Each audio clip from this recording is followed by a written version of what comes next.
Hey guys, welcome to my third video on the emotions topic. So this week we're keeping with the bullying theme, and so far we've done verbal bullying, physical bullying, and today I'm going to talk about cyberbullying.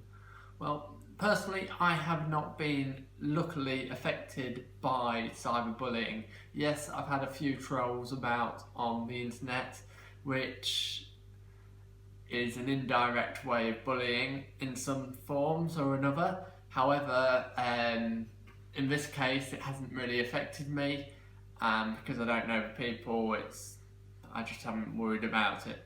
So cyberbullying basically is any form of bullying that replaces the verbal bullying, but instead using a social media or any kind of technology to pass it on to you. So for example, text messages.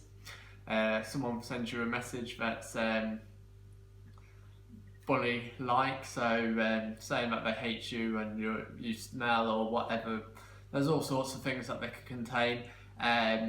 Or it could be on Facebook, they send you messages or post things on Facebook about you. Sorry.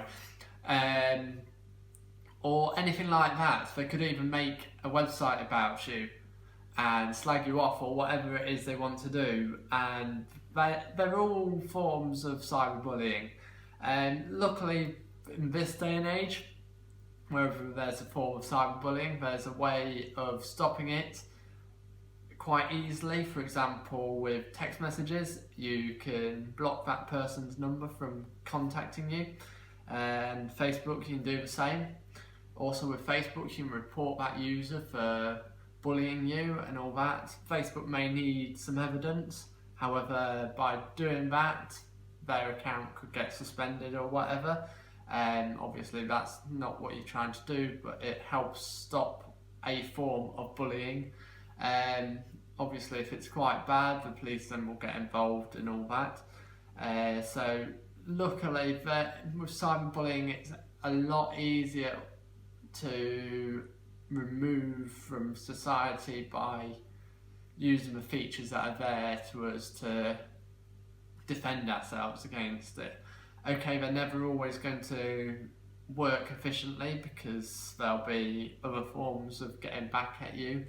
As I say, there's potential for people to create websites about you, and obviously if they do that, it's a lot harder to take it down. However, if you report it to the right people, so if it's a website, you're probably best reporting it to police. They'll investigate it, they'll find that it's bullying you or whatever you want to call that terminology, and basically they'll use that and basically use the evidence to take the website down.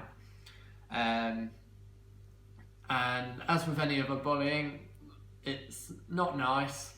It usually takes advantage of what they know about you, or they use it as a way of spreading rumours. So for example, if they posted on Facebook saying that this person did this to so and so, if they've got a good following on Facebook, all their friends and all that will start believing it, it will get spread, and then it will come back and hit you, and even though it's not true, it could really affect you.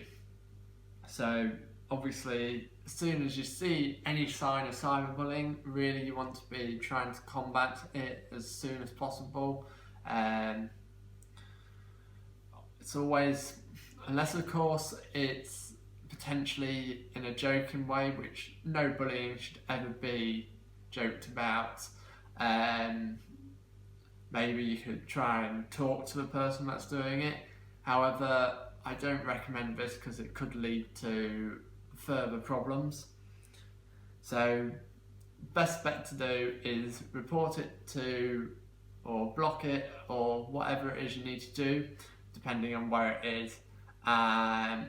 If it gets bad or it's a website, report it to the police, and obviously make sure that you tell someone about it. You don't want to be suffering on your own.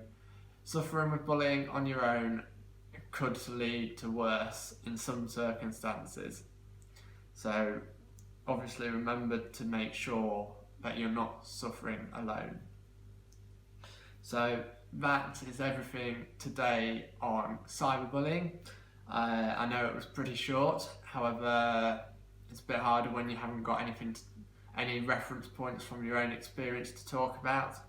But I hope this was useful, and I look forward to reading your comments. And don't forget to like, subscribe, comment, whatever it is you want to do.